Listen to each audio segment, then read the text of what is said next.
Bago tayo mag-umpisa, baka pwede nyong i-like ang video na to.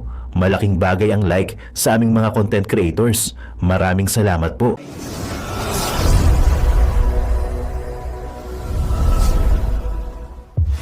Sir, kahapon kasi hindi ka daw nakita sa airport. Akala nagkaroon ng impression na iniwanan mo na si President Duterte. Bakit nga po ba hindi ka nakatakbo dito sa airport kahapon? Sabi ko nga, busy ako dito sa aming ginawa na may division of labor kami. Okay, Kung sir. pupunta naman ako dyan sa airport at mag-ipal-ipal ako dyan, hindi ba ako makapasok, Del? Hindi nga nakapasok yung Vice President, di ba? Apo, sir. Hop, sandali mga kababayan. Preview pa lang yung napanood mo, okay? Tapusin nyo po itong video na to, magmula umpisa hanggang sa dulo. Kasi may kumakalat na iniwan daw ni Senator Bato si Tatay Digong. So ito, magpapaliwanag siya mga kababayan. Huwag mo natin siyang ibas. Okay, panoorin nyo muna yung mga sinabi niya. Okay, magmula sa umpisa hanggang sa huli. Kasi nga po mga kababayan ay bakit nga ba si Senator Bato nagtatago sa ICC, dapat kasama siya na nahuli ni Tatay Digong. Kaso hindi nga po siya nagpakita. Abay syempre sa akin baka utos din ni Tatay Digong yon na wag ka nang magpakita kasi baka maisama ka pa sa Netherlands. Pero syempre mga kababayan, ayoko naman pangunahan, no? Basta manood tayo sa video na to. Dahil si Senator Bato mismo ang magpapaliwanag kung bakit po siya hindi po nagpakita sa amin kasi nandun po kami. No? Siyempre, hinahanap namin siya. Ang nakita namin niya si Senator Bongo. At siyempre, baka mayroon talagang balita na pati dapat si Senator Bato ay mayroong warrant of arrest galing sa ICC. Kaya kung bakit hindi po siya nagpakita. Pero sa akin lang mga babayan, siyempre, iingat din ako. Halip na si Tatang Digong lang yung mapunta ng Netherlands at si Senator Bato maiwan para makapag-asikaso dito, okay na rin, di ba? Pero kung siguro, kung kasama talaga si Senator Bato doon sa flight, baka kinuha si Senator Bato. Pero hindi naman siya nakuha, si Tatay Digong lang. Tulad nga po na sinabi ni Tatay Digong sa kanya mga pahayag, sabi niya, yung mga nagawa ng mga pulis ko, na utos ko, ako na lang ang magsasuffer. Ako na lang ang harap sa batas. Pero mo, grabe, no? Grabe, ito, kung makita nyo lang sa ibang mga post, no, sa aking page. Panoorin nyo sa page ko. Ito. Yan. Yan yung page ko, mga babayan. At pasensya na kayo, medyo wala po akong boses kasi highway survey kami dun sa nakaraang rally. At ay talagang tinanong namin, yung mga dumadaan na motorista, wala po. 8 piraso lang ang Team BBM. Di ba nakakahiya po? Kaya kung bakit ay wala po akong boses. Madaling araw na kami umuwi ng Banateros, lalo si Tol J. Guevara. At ay marami pang update, marami pa tayong trabaho. Basta update lang tayo. So yun nga po nangyari, no? Di ba? May lumalabas talaga ng issue. Bato, nasan na? Di ba? Dapat kasama ka. Yun yung mga lumalabas, yung mga tanso, di ba? Tuwan-tuwa yan dapat dahil dapat kasama si Bato. So, wala So, panoorin na lang muna natin yung video. Pakinggan natin anong mga pahayag ni Senator Bato sa issue na to na kumakalat na nagtago si Senator Bato dahil natakot sa ICC. At baka pati din siya ay madampot. Ganun, that's life. Kung utos mo ni Tatang Digong yan, huwag ka na magpakita dahil alam mo naman na masasama ka, ano magagawa natin? Dito ka, mag-asikaso ka sa Pilipinas, yung diretso mo yung pagkampanya, ako na bahala. I think yun sa akin yun ang aking nararamdaman, yun ang utos ni Tatay Digong. Grabe, no? Grabe ang sakripisyo ni Tatay Digong. Biruin mo, nakatulong na sa Pilipinas. Lahat ng mga kasalanan, ng mga para maubos yung mga hinayupak na mga adiktos, benedictos, wala Siya lang, di ba? You are the hero, Tatay Digong. So sana soon makakauwi ka na. At sasalubungin ka namin sa airport. Libo-libong mga kababayan na naghihintay at miss ka na namin. So dito lang kami Tatang Digong. So ganito mga babayan, at simulan natin itong video na to. Panoorin ho natin At sa bandang dulo, mag-comment po kayo ano pong napanood nyo. At ano ba yung reaction nyo sa napanood nyo to. Kaya siya na po ulit sa boses ko kasi alam nyo, galing tayo sa rally. At talagang nagkalye serve talagang, grabe. Sigaw ko nung sana napanood nyo yung live ko na. Nasa live yung bandang dulo. Grabe, nakakahiya yung Team Marcos. Grabe po. Wala, puro Duterte. Ang mga hindi lang naman kasi, ang mga galit lang naman sa Duterte, yung mga may mga ginagawang masama kasi ayaw nilang ibalik yan, mawawalan sila ng negosyo. O di ba? Yun lang. Basta kami, Team Duterte kami. So, ganoon na mga babayan. Mag-comment ka kung ano yung napanood mo. Nababasa ko naman yan. Kung ano ka ba, Team Duterte ka ba o Team Marcos ka, lagay mo lang dyan. Walang problema. Para ma-survey ko naman kayo, mag-comment po kayo. Mag-like kayo sa video na to. At kung hindi ka pa nakasubscribe kay Boy Sardina, subscribe ka na. At wag mong i-skip yung ads mga babayan, no? Kasi pag nakakasweldo tayo, ibibili po natin ng mga tarpaulin yan ng PDP laban, Team Duterte. Yan po yung pinapadala ko sa ating mga kababayan. Nagsisend po ako ng layout at kung wala silang pangpagawa, ay ako'y nagsisend po ng GCash para mag-print po sila. Iipunin ko yung mga video na yan. Soon makikita nyo. At sa lugar nyo, pag may nakita kayo na tulad ng layout na nakikita nyo pag ako'y nagbablog, ay picture nyo naman, send nyo naman sa akin, please. So kung gusto nyo rin maghingi ng layout ng tarpaulin, ngayon hindi nyo nakikita kasi nasa Manila po ako wala ako sa bundok, wala yung ating, hindi nyo makita yung layout. At kung gusto nyo maghingi ng layout ng tarpaulin natin ng PDP Laban, Team Duterte, ito yung page ko, yan. Diyan mo ako i-PM. At kung gusto mo ko rin yung layout, kung sakali meron kang budget at kinuha mo yung layout ko, at ikaw mismo ang magpiprint para idikit mo yung tarpaulin sa bahay mo, picturean mo, video mo, send mo rin sa akin at kukunin ko yung file niyan at para malaman kung saan po kayong lugar. Maraming salamat po talaga. At kung ikaw ay walang pang papaprint, i-PM mo ako dyan, papadalan din kita ng GCash para i-print mo yung layout para magkaroon ka ng sariling tarpaulin. Okay? Support natin Tatang Digong. Okay, so simulan natin itong video. Panoorin mo hanggang dulo. Let's go, boy! Sir, how are you? Okay lang. Okay lang. And any statement on dun sa arrest po ni Pangulong Duterte with his frail health, kanya pong katandaan? Naawa ko sa ating Pangulo. Sobra. Alam mo, mas excited pa or mas interesado pa yung Philippine government na mahuli si President Duterte kaysa ICC at saka sa sasabi nilang Interpol. Parang nakikita ko mas excited pa sila na huliin talaga si Pangulong Duterte. Sipin mo, hindi mo lang nila binigyan ng respeto yung ating mga courts, no? So, supposedly, kung talagang rinuli nila, dapat i-present mo lang sa courts bago nila dalhin doon sa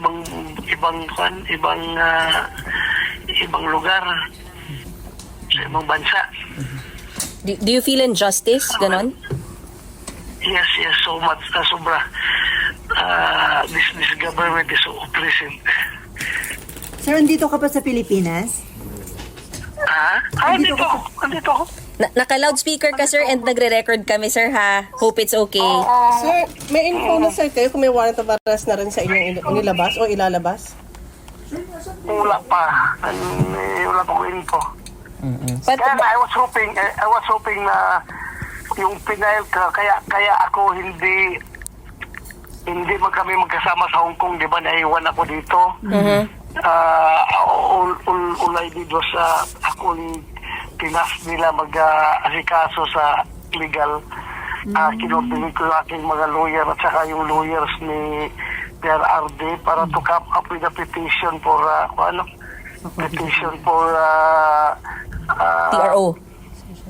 Kaya yung Certiorari. petition for certiorari and prohibition. So inayos namin ang gusto yun. Na-file namin. Hoping ako na makakuha kami ng positive na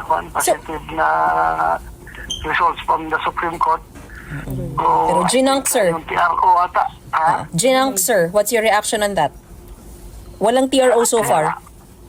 Walang TRO. So, yung sabi ko nga sa post ko, if all legal remedies are exhausted and still justice is to no avail, then what can I do? I may as well, I can join the old man. I can join him and hopefully makatulong ako doon sa kanya, maalagaan ko siya doon. Sorry, just to be clear ha. Pupuntahan mo siya kahit wala kang arrest warrant o magpapa-aresto ka kapag may arrest warrant na? Magpaparesto ako pag may arrest warrant na. Paano ko entertainin nila doon kung wala ko sarado para hindi ko papasukin doon? Di ba? Hindi ko papasukin. So, kung meron, then ready ako. But you said sir kasi willing kang alagaan si Pangulo eh. Yes, wala alagaan. That's may purpose. Kung bakit ko gustong kung meron akong warrant, magpahuli ako para maalagaan ko rin siya doon. Pero sir, may info pinacheck nyo na ba? Pinacheck nyo na ba, sir, kung meron na kayong arrest warrant? May info na kayo or pinacheck nyo kung meron na kayong warrant of arrest, sir? So far, wala pa daw warrant of arrest.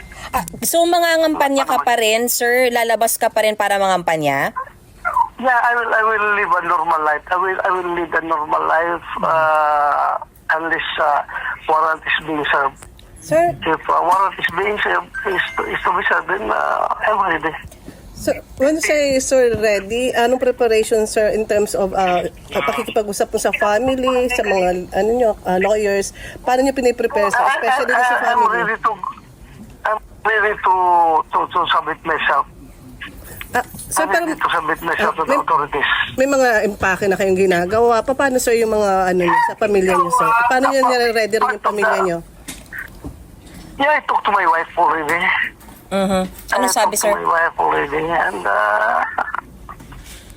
sabi ko, my decision is to submit myself if a warrant is being issued. Hindi So, okay naman sila? So, okay naman sila? I can run. I can run. The Philippines is too wide for me to hide. I can run. And I can use some connections to hide. And napakalaki itong Pilipinas. You will not seek refuge sa Senate? Hindi kayo pupuntang Senate? Dito kayo para hindi kayo maaresto? Well, still up to what hanggang decision kami after kami mag-adjourn, what's next? So hindi option yung Senate, sir? Vulnerable, ha? Hindi option na magkubkub ka dito sa Senate? Meantime, pwede. Pero sir, Pwede ako mag-standby dyan. Sir, nagkausap na po kayo ng SP? Ha? Nagkausap na kayo ng SP? Nagkausap po kayo ni... Wala. Hindi pa. Pero tinawagan siya ng misis ko. Nagtanong si misis sa kanya kung anong mga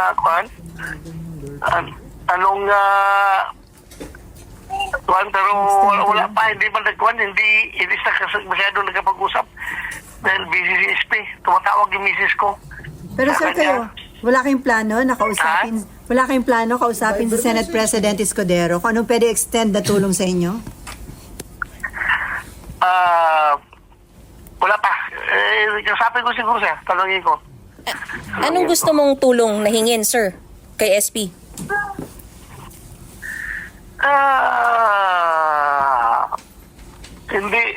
Hindi niya muna ko i-surrender hanggat sa kaya niya habang hindi pa kami adjourn. Pwede naman niyang gawin yan. kahit sir may warrant of arrest? Paano? Kahit na may warrant. So yun ang plan niyo sir Kahit is... na may warrant. So you're hoping sir na kahit may warrant of arrest na sa ICC, may magagawa ang Senate para ma-protect muna kayo in the meantime? Hanggat kaya nga niya, hanggat kaya ng Senate President na kupkupin niya muna ako, hindi niya muna ko i-surrender kung may warrant of arrest na, may session kami. Kasi I hope din na respetuhin din siya ng executive branch of government, no? Kasi mayroon naman yung mga gano'n na mga protocol, di ba? So, sir, clear, safe to say, hindi kayo nagtatago, sir? Hindi ako nagtatagot. Dito lang ako. Are you in, sir, safe to, pwede ba namin malaman saan? Hindi lang. Ha? Nasa Davao po kayo, sir? Nasa Davao kayo, sir? Mga bundok ng Surigao at Agusan. Hindi nga, sir. Nakakampanya ako sa mga bundok-bundok ng Surigao at Agusan. Ngayon, sir? Ngayon? Ngayon, sir? Ha? Ngayon? Nasa Surigao kayo ngayon, sir? Oo. Oo, pero okay na nga sa baba na ako dahil ako naman, may signal man. May Sir, signal naman. Sir, kahapon sir, hindi kayo makontak. So, hindi siya intentional na baka pinatay niyo yung phone niyo. Talagang wala lang signal, ganun po ba? Sa lugar. Pinatay ko ang phone ko dahil busy kami doon sa pag-asikaso ng yung aming petition. Kasi kung dami tumatawag, mahirapan kami. Kaya nagrarally kami. Hinahabol namin yung petition namin eh. Sir, previously sabi niyo hindi kayo papayag na maaresto kayo ng isang foreign body o mga foreigners. Ganun pa rin po ba yung paninindigan nyo ngayon? Eh, baka magbago na dahil nandoon naman si President Duterte. Kawawa man siya doon, wala siya kasama. Okay. Pero gusto nyo kay SP na hanggat kaya kayo na wag munang ibigay. Bakit po, sir? Kung gusto nyo makasama ng si Digong para maalagaan. Para masikaso ko pa ito, baka mapagbigyan pa kami dito sa yung aming Kampanya. ginagawang petition namin. Dahil meron pa mang 10 days na binigay na mag-comment yung aming side, no? Tungkol doon sa, yung hindi immediate yung TRO.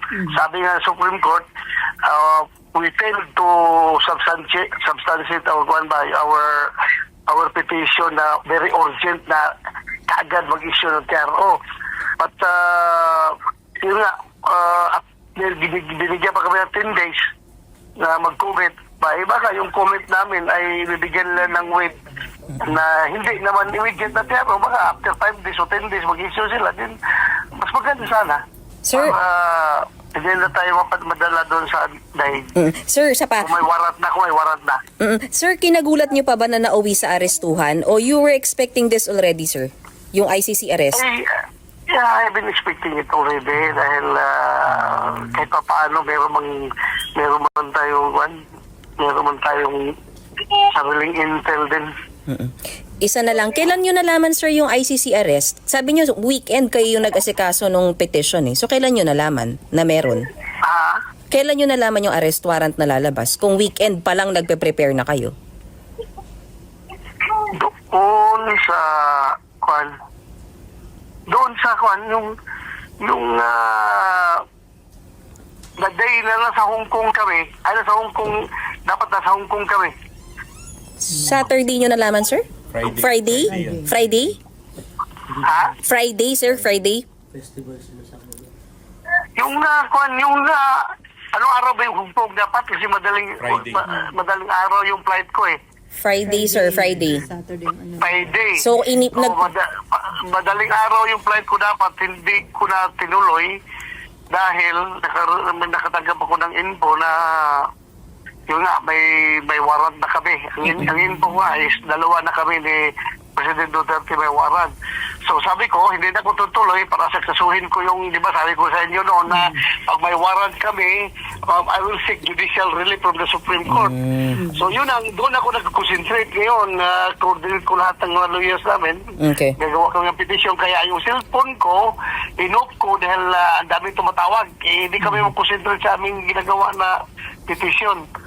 Okay. Alright. Sir, okay. Sir, may message ba kayo kay President? Acceptable ba sa kanya sa inyo yung explanation na mayroon kasi tayong commitment sa Interpol kaya kailangang i-surrender si Duterte? That's a very flimsy alibi for me. So, That's a very flimsy alibi that only goes to show that talaga sila interesado na i-commit si President Duterte doon sa ICC. President ka ng Pilipinas, kaya mo naman sabihin na you can reject outright. Outright yung pagsabi ng halimbawa, gawin mong rason yung Napolcom, yung Interpol na meron tayong commitment. Well, as the President, you can reject outright. Sorry, we have commitment sa inyo, pero at this time, hindi namin kayo pwede magbigyan dahil we do not recognize the jurisdiction of ICC sa aming bansa. Maintindihan naman yan ng Interpol eh. Pero mas interesado pa sila na ito over kaagad. Hindi man lang present sa local courts natin yung inaresto nila, dinaretso ka na binyahe, masyado silang atat na atat, at gusto siya na sila talaga interesado na mahuli, huwag na nyo gawing excuse yung Interpol na yan. Okay. so, Napakababaw na kwan. so yun na, sir. May last message kay Sir kay hindi naman last. May message kay President. Marcos, BBM. Very vivid pa sa aking memory when he told me nung nag-usap kami sa Malacanang na never siyang mag-cooperate sa So walang isang salita. ICC. Talagang sinabi niya sa akin, So how do- hindi feel now, ako sir? So how do you hindi ako mag-cooperate sa ICC.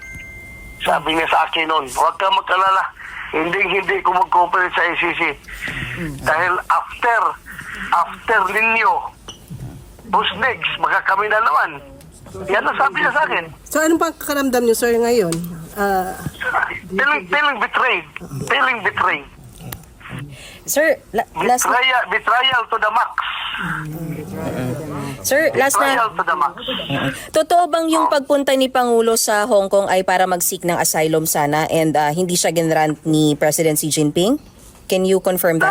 Sinong gumawa ng istorya na yan? Sinong gumawa ng istorya na yan? A total lie. Fake news yan.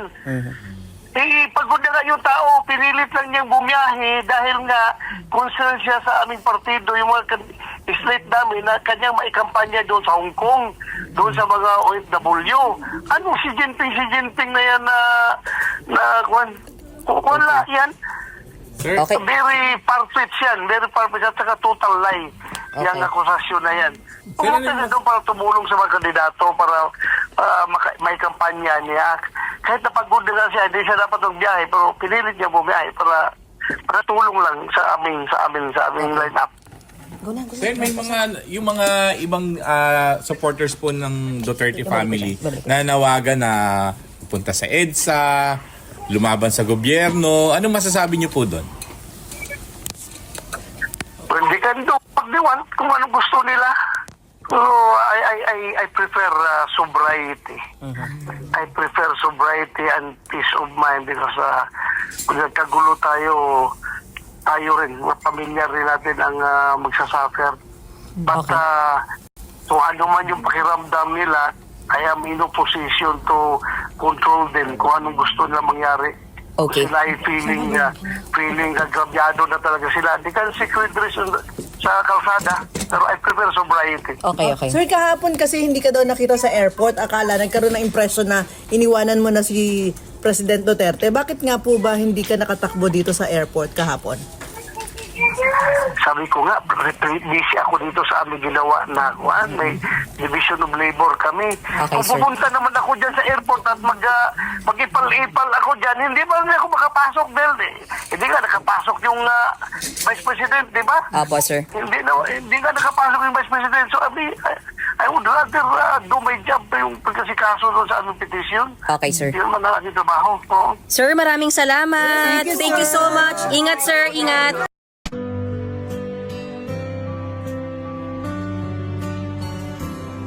Ang bulong ay kumalat na. Isa ang nais nila. Isigaw ang nadarama. Pilipinas muling magsama-sama. Pilipinas Pilipinas, Duterte pa rin ang tunay na nagmamahal sa atin. Laban niya ay laban natin. Pilipinas, Duterte pa rin. Inang bayang minamahal, lagi kang ipagdarasal na muli kitang makita. Pilipinas, bangon, may pag-asa pa. Pilipinas, Duterte pa rin ang tunay na nagmamahal sa atin. Laban niya ay laban natin. Pilipinas, Duterte pa rin. Pilipinas, Duterte pa rin ang tunay na nagmamahal sa atin. Laban niya ay laban natin. Pilipinas, Duterte pa rin. Pilipinas, Duterte pa rin.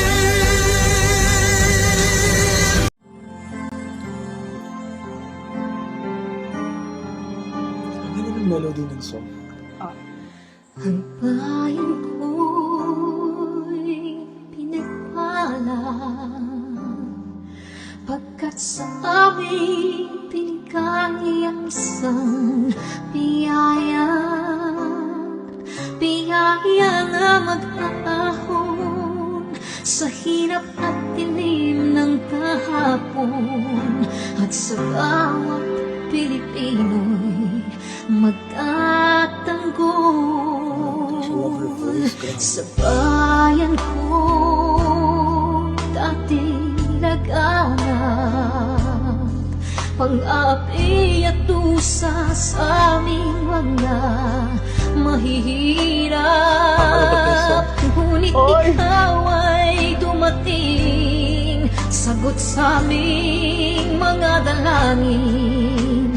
Muli kaming babangon, mabuhay ka, Tatay Digong.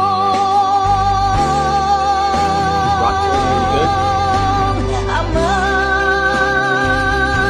maraming salamat. Aming mga mata'y minuhulat,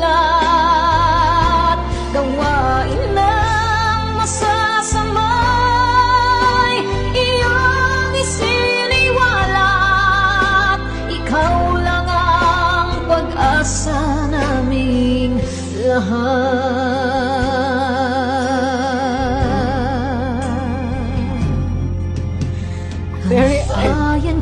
Pinamatay niya ako kung iyak ako. Pilipinas, muling makikilala at itataas. Katahimik ay maghahari, sa ating puso'y mamamayani. Mga ngiti sa labi, di mapapawi.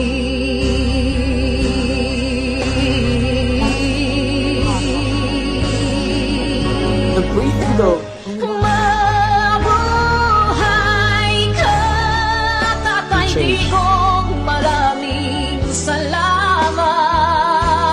Ang malasakit sa Pilipino ay walang kasing tapat. Ika'y paglalaban ng iyong mga anak. Tunay kang biyaya sa bansang Pilipinas.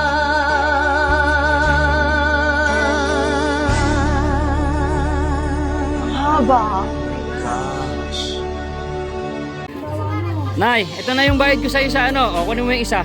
Isa muna. Iyan, oh. Tapos, isa pa. Di ba? 4 dapat na sardinas, eh. O. O, yan. 3 na. Pang-4 na sardinas. O, okay na.